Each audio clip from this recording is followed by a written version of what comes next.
Welcome to the banks of the River Tyne for the annual curtain raiser to the Great North Run weekend, the Great North CityGames. 11 events today, and despite a long season, many of the world's top names have assembled in the northeast. Joining me in the commentary box is Tim Hutchings, and we get underway with the women's 100 metres. There's the lineup: Karina Horn of South Africa, Asha Phillip of Muir and Essex Beagles, also Great Britain, Barbara Pierre of the United States, and Jodie Williams of Great Britain. No problem with the start, and look at Barbara Pierre going well, Asha Phillip going very well, Jodie Williams on the near side, but Barbara Pierre on this side, and right on the far side, Horn coming through very strong. Horn gets it. It was a very, very quick run at 11.19. She came through very, very quick at the end. And it was tight in the middle of that race. We'll have another look at it in a moment, but certainly Karina Horn challenged Pierre. Pierre looked to be going very well, and but it looked to me as though Horn had got that. Well, Horn on the far side didn't get a particularly good start, Stuart, but in contrast, Barbara Pierre, as you said, the World Indoor Champion of this year, fabulous out of the blocks, and I thought at this stage had the race sewn up, but Horn's second half, well, it was brilliant. I mean, she was so strong over the last 30 or 40, wins that pretty comfortably. But there's the result. Karina Horn, 11.20, Barbara Pierre in second, 11.31, then Asha Phillip, 11.32, with Jodie Williams at 11.47 in fourth place. Tell me what it's like, Olympic year, the kind of pressure you feel under just to make it to Rio. Yeah, it's a lot of pressure. Olympics is totally different than to the other years, so it's different pressure, but I was glad to make it there. You can enjoy this experience though today. Definitely, I won't forget it. Well, there is the lineup for the men's 1 mile. They start on the north side of the river at Newcastle, to the right of picture as we look at it. They run away towards the Tyne Bridge, cross that small white bridge in the background, then come back down towards the 150 metre straight. Well, I think Bernard Lagat has done his homework here. He knows that Charlie Grice there in the blue to the right, Gregson there in the centre of picture from Australia. They both raced in Brussels last night. They both looked very tired. They didn't run particularly well. They've had to fly across this morning. Lewandowski could be a danger man to the right of picture in the dark glasses, but so could Mike Rimmer. In a 1 mile race like this, the 800 metre man's speed, unless it's a healthy pace is maintained, he could be a real danger. But as I say that, and they've crossed the Tyne now, turn right after the Bridge Street Bridge, so Charlie Grice hits the front. He's got to be tired. He's had a great season, including 800 and 1500 metre personal best, 12th in that Rio 1500 final. Tom Lancashire in the black to the left of picture, beginning to surge now as they negotiate that little downslope, the only little downhill on this 1 mile circuit now as they head back towards the tartan track on this north side of on the south side of the river in Gateshead. Lewandowski looking really threatening though to the right of picture there in those blue tights, blue and black tights. So the City Games record was 4:01. It was by Tesfaye of Germany 2 years ago. Lewandowski, incidentally, was a close second in his race in this race last year to Asbel Kiprop, then the world champion. Now Jake Whiteman hits the front. His father, one of the famous public announcers in the UK and a former marathon runner, but Whiteman has got really good speed at the age of 22. He's timed this nicely. Rimmer is off the back, but Whiteman kicks onto the track. 150 metres of this tartan track now. The field ready spread out. Butchart is way back. He's not going to have this one. Whiteman now being challenged by the Australian nearest to camera, Gregson, and on the far side, Lewandowski, the 800 metre man. But Whiteman's got the strength. He runs really hard through the line, takes it by a couple of metres from Lewandowski and Ryan Gregson, the Australian. 4:05.7 the winning time. It really doesn't matter in a road mile like this with those twists and turns and the ups and downs what the time is. That was a fabulously competitive run. Taking the mile then, the young Briton in 4:05.7, turning back the challenge of the Pole Lewandowski, the Australian Gregson, both of them fabulous performers. And Tom Lancashire a good fourth there with Bernard Lagat dropping back to 7th place. He is a road racer though from now on, we understand. It's been a hard last month since Europeans in July. I've not really had many targets to aim for, so I knew with this sort of road season at the end, I wanted to keep going because it's the fun part of the season, and luckily I haven't lost too much fitness and come out today and do that. But now we've got the men's 100 metres. There's the lineup: Gittins, Barbados; Dasulu, Great Britain; Uja, Great Britain; Dodson of Samoa, Western Samoa, that is, the former American. Well, not much in it at the start, as one would expect, and Desalo going very strong. And here comes Ujar now. Ujar and Desalo, these two. Desalo and Ujar. Oh, I think Desalo might just have got that, but Ujar was right with him. It could well be either of them, quite frankly. 10.21 the time, the win plus 0.5. Now, which did get it? Because it may be that Desalo just dipped in. CJ, look, they both ran down there together. They went through the line absolutely neck and neck. Let's see if we can sort this out now. Well, a good start from Desalo, stayed very low. Certainly he was ahead of CJ Uja there at about 30 metres. Now Uja pulls level. Desalo digs deep over the last 20 metres or so, gets his nose in front, leans a little early, Desalo, but look at that lean from Uja. He might have snatched it, although it'll be millimetres in it, if that. Very, very tight to the line. I wouldn't want to have to separate those two. I actually think maybe at the top there, the top of those two to write a picture, Desalo might have taken it. There's the result of the 100 metres. Desalo winning in 10.21, Ujar second, 10.22, and Gittins of Barbados third in 10.38. Kramer of Germany was a surprise winner in the pole vault. This vault at 4 metres and 15 was the only clearance in the competition beyond 4 metres. Holly Bradshaw of Great Britain, the favourite, chose an ambitious opener at 4 metres 45, but failed that height 3 times. Well, the women's mile features Laura Muir of Great Britain, the new British record holder in the 1500 metres and world leader in that event too. As this field now negotiates the first of the turns, they make this wide sweeping left-hand turn towards the Bridge Street Bridge, where they'll cross the Tyne. But Muir, I think, Stuart, just biding her time there. She's up on her toes. She's got a lovely, bouncy, fresh-looking style. She's absolutely nailed the training that suits her and gets her well prepared for these sorts of races. Yeah, a little word about Zoe Buckman of Australia, 3 times the Australian champion. She reached the semi-final of the Olympic Games, was 9th in that. We saw her in Shanghai running, and with a best of 4:18 set in 2013. I think that's because the opportunities to run the mile are few and far between. So, and she's just, as I said, that dropped back, and that's because there's a subtle increase of pace by Laura Muir. Well, they get to about halfway there over that bridge across the Tyne. Muir has certainly accelerated. There was a slight upslope there, and she's kicked in pretty hard. Right at the back there, to the right of that group, you can see Ailish McColgan, who had a dreadful journey back from Brussels after racing last night. Their flight from Amsterdam was cancelled this morning. They got the Eurostar to the UK and then flew up from Heathrow today, arriving in Newcastle at about 1:30, just an hour or two ago. So they've had a heck of a tough time. But this is Muir cutting loose. This is what we expected. Laura Waitman, who is a fabulous racer herself, the Commonwealth silver medalist in 2014, in second place. Katie Mackey in third place for the USA in that yellow and blue strip. But Muir now, the grimace gradually comes across those features which we're familiar with now. When she digs in deep, she can dig in deeper than anybody else, because this is really high quality running from Laura Muir. And who will suffer for trying to stay with her, because there is a grimace on the face of Laura Waitman there in the middle, and that really is starting to take its toll. But Muir, when she puts the pedal down, look at the advantage she's got so very, very quickly. And Alison Leonard of Great Britain going well too as they come into the final straight. Leonard in second place, using that 800-metre run of speed and strength. The combination from Leonard has a clear in second place. In fact, she's closing down on Laura Muir, who is entitled to be very tight. Tell you what, that's a brilliant run from Leonard. She's taken some really good 1500-metre runners to the cleaners here, but Muir takes it. The time 4:34 from Leonard. Katie Mackey of the USA in third place. And fast closing there from McColgan over the last 200 or 300 metres. Saw her finish, I think, in about 5th place. Confirmation of the result of the women's mile. Laura Muir then winning in 4:33.99. Good run from Alison Leonard in second place and Katie Mackey in third.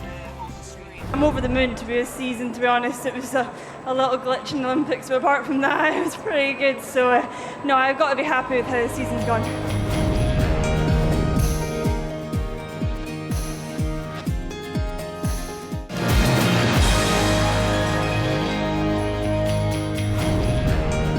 Go on the women's 150 metres. Adeoye of Great Britain in 1, Hastings USA 2, Henry Great Britain 3, and then Jodie Williams of Great Britain in lane 4. Hastings go away, and Henry going well, and Henry coming away with this. I thought she might. Zeri Henry Hastings going well on the far side as they approach the full distance, and they're closing down on her here. And this is a really good Zeri Henry. Well, a good run from her, Zeri Henry and Natasha Hastings. It went to the form book, really. Look at that beautiful stride pattern. She's running with a newfound status, isn't she, Stu? There's a real aggression, but a confidence too to Zeri Henry's movement. She knew there that she should be ahead of Natasha Hastings, who was, remember, 4th in the Olympic 400 metres. 16:57, national record, personal best for Natasha Hastings, and I'm not surprised a personal best for Jodie Williams as well. It's not run that often at Oye, the season's best at 17:32 in 4th place. I never thought I'd be getting a national record in the 150 because it's a straight line and it seems extremely far, but I'm extremely happy just walking around and doing my practice starts. The fans were cheering me on, so that was a really nice experience and kind of just spurred me on to really run well, and I did, so thank you. Share this national record with me. There is the lineup for the men's 150 metres. Harry Akins-Ariti of Great Britain goes in 1, Danny Talbot in 2, then Wallace Spearman, who's still only 31 years old, but it seems like he's been around forever, the American going in 3, and Richard Kilty, the reigning European indoor champion, goes in 4. Well, good start there from Danny Talbot, second to right. He leads at the moment. Kilty, though, very, very quick out of the blocks too, and the 3 Britons leaving Spearman in their wake at the moment. Now Spearman going to come back at them. He's the 200-metre specialist. Here he comes, the big American, but he's not going to get there as Talbot's going to take it by half a metre or so from Kilty. 5.78, 10.28 there at 100, and the winning time 15.06. Nice gentle following win there, just helping them on their way, plus 1.1. But Danny Talbot's season continues to go from strength to strength. The 25-year-old European Championship bronze medalist over 200 metres in Amsterdam, regaining that bronze from 2012 that he took in Helsinki, still in fine fettle. Yeah, he ran well here, and he has been running. Held his form very well. Richard Kilty on the near side, just beginning to tie up a little bit. 15.06, not as quick as the British best by Marlon Devonish, 14.87. Richard Kilty, 15.07, a personal best as well in second place, and Spearman did come through for 3rd. Did you have an eye on the British record? No, to be honest, I just wanted to get through safely. It's been a good year, and it's a good way to finish racing against my training partners. So, yeah, it's good fun. And Richard, I know you're a local lad. You always love being here and running in front of this crowd. What do you want to say for those people who come out today? Thank you very much. It's the support's absolutely amazing. Speaking on behalf of all the athletes, I think this is the favourite competition on the circuit, just to bring athletics to the local people up close, and we really, really appreciate your support. It's absolutely amazing. In the long jump, Emiliano Lasser of Uruguay, 6th placer in the Olympics in Rio, the highest placed ever by a Uruguayan athlete at the Olympics. Well, this was his first round jump in a competition in which he faced Olympic bronze medalist and former Olympic and world champion Greg Rutherford. It was a good solid start with a distance of 7.63, a distance which proved to be his best. And as I mentioned, he is Greg Rutherford. Greg Rutherford of Great Britain, competing for the first time since Rio, and his bronze medal performance had the Lasser distance of 7.63 as a target in the first round. His approach, as always, was fast, and an efficient takeoff took him to roughly the same distance as Lasser. It was very close, but the 7.66 was good enough in the end to win. Best of 8.31. There is the lineup for the women's 100-metre hurdles. Coward, Roller, Porter and Stowers. It is a very, very good field, this one. Well, away they go. Good start there from Stowers. Very quick over the barriers. Porter going well at the moment, though, probably leading, or even is it Jackie Coward on the far side? Porter just beginning to wrest control now, but it's Coward as well, battling Royal on the far side, who dips at the line there and takes it. Really strong off the final barrier, Jackie Coward. Well, 12.68, her lifetime best, and that 12.83 with a very slight following wind is crisp indeed. Didn't run in Rio. Remember, only 7th in the American Olympic trials, although as they're the strongest nation in the world in this discipline, that's no great shame. But she really battled for that one, Stu, against Porter. Yep, Stowers not hurdling well on the near side. Tiffany not really at the best. We've seen her in recent years, but no doubt she will come back to form. Jackie Coward, 12.85. Porter, 12.97. and Rudisha 13.08 and Stowers 13.10. A very poor performance by Yasmin Stowers, winner in Brussels last night.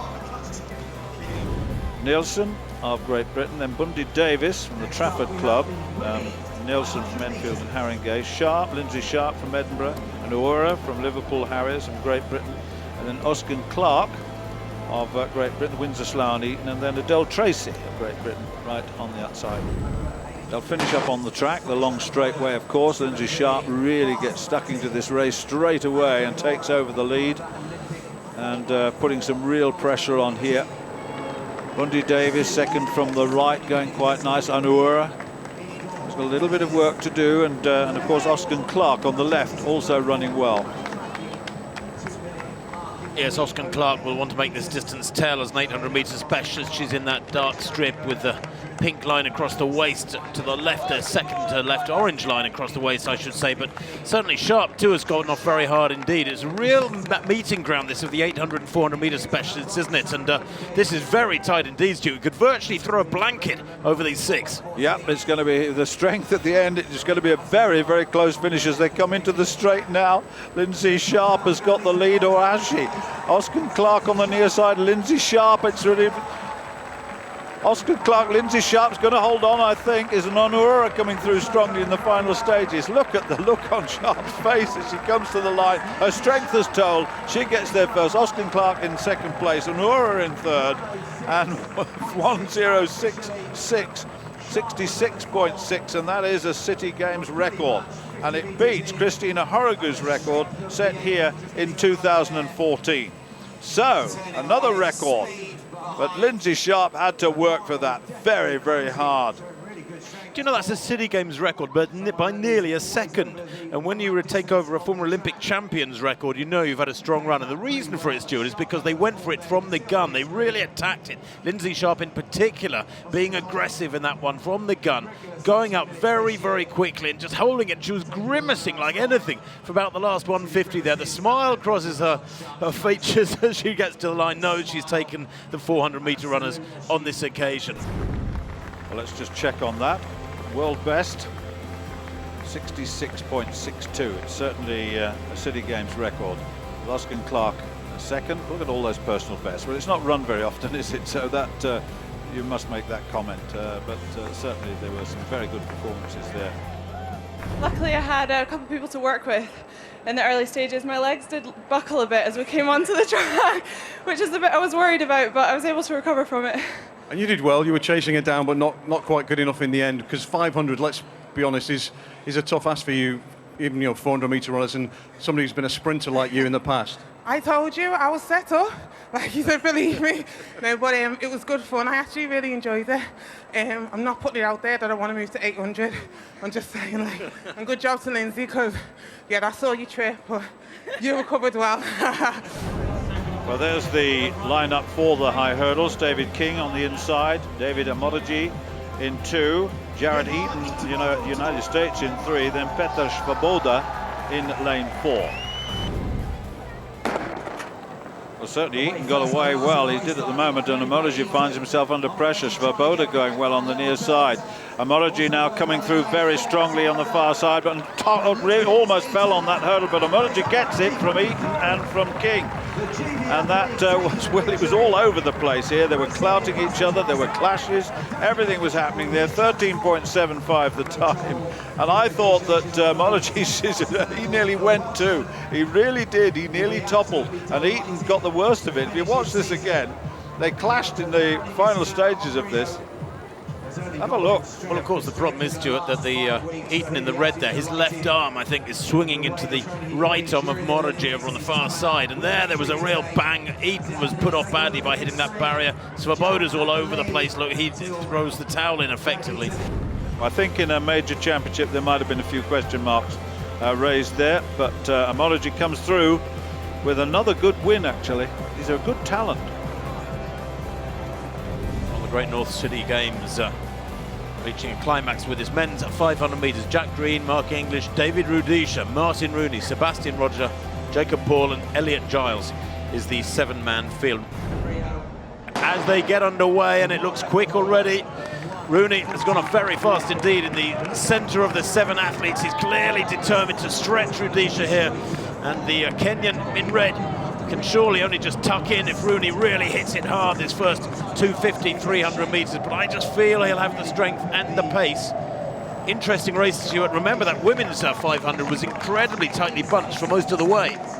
Well, Rooney's certainly gone off with a vengeance, hasn't he? He really wants to, and Rudisha's having to put some real pedal down here to stay with Rooney at this stage, but it's that last 100 metres where things may well start to change. Green is there, very strong as well, the 400-metre hurdle, the point you made earlier. Look at this, onto the home straight now, and Rudisha's running away from him, and I think you've won your bet. Well, Rudisha pushing on hard, Rooney's legs going from under him, coming through strongly. Mark English, last year's winner, but Rudisha striding away majestically to victory here. English beginning to close on him a little bit. Rudisha, though, gets to the line in first place, 57.7, and that is a new world best by a monstrous margin. It's about a 1.6 second improvement on the world best, and I have to say a lot of that credit must go down to Martin Rooney, who came out of the blocks like it was a 200-metre race. He really hacked into it through the first half, made Rudisha dig deep to go with him. Then, of course, the strength of Rudisha from halfway onwards really told, and he was best able to hold his form. Yeah, that last 100 metres told, didn't it? Even on Rudisha himself after that first very, very quick 400.